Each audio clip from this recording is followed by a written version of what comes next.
Hey everyone, I just picked up this new to me 2018 GT3 Touring. This is a painted sample Mexico Blue. I believe there have only been 2 documented Mexico Blues shipped to North America out of about 150 or so painted sample GT3 Tourings. I bought this from Oklahoma.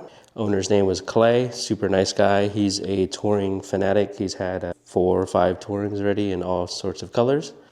So I just got back on a road trip with my friend Branden. We flew out on Saturday morning, landed around Saturday afternoon, picked up this car and drove it all the way back to Southern California. Total distance was around 1,400 miles and time was around 18 or 19 hours or so. Stopped at a few places. This is how the car arrived. It's completely stock with the exception for a Branden intake. I think it's a larger plenum intake manifold. And then it has these Porsche stickers on the side with the Pegasus. I'm not too fond of that, so likely I'll be removing these 2 items. They were on top of the PPF, so it'll be easy to remove.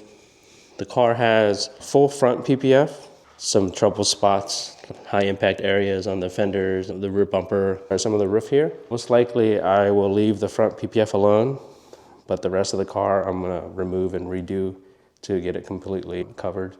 This car has PCCB. Of course, it's a manual. All Tourings for the 991.2 generation are manuals. The previous or the original owner did not spec the PDLS headlights.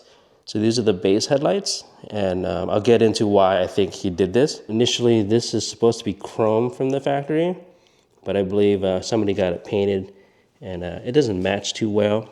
There's a rock chip here, probably from my driving. It's very not noticeable, but it's a slightly different color. It looks more Riviera. I'll probably get that taken care of.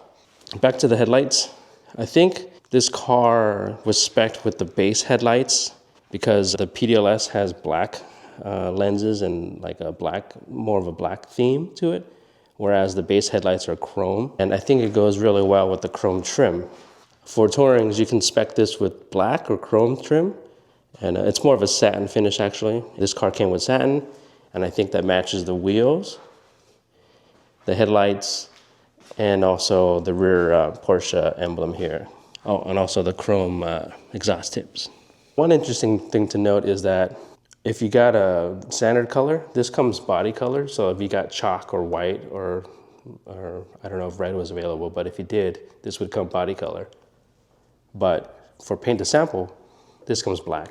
And this isn't just specific to Tourings, this is also the winged cars as well. It's pretty odd. So the interior is completely stock. There's no aftermarket modifications here.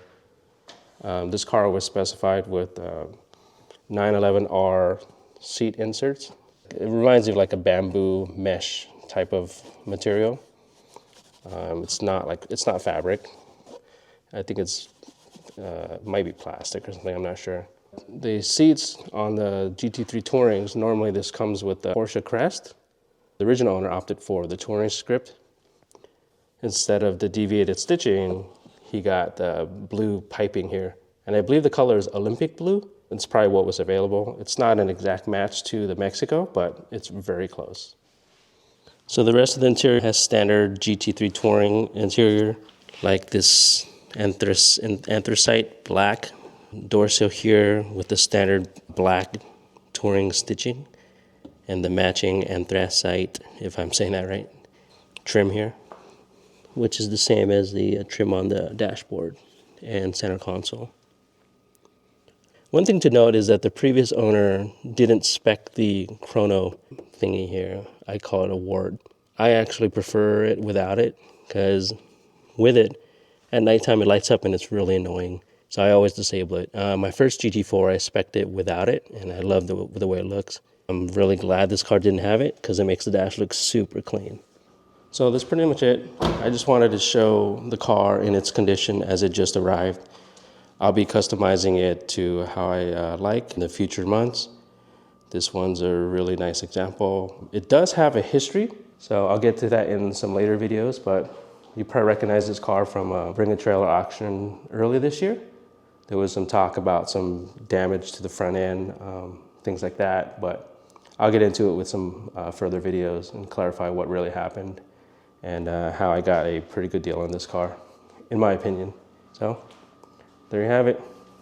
my first video with my first car for the new year. Have a good one.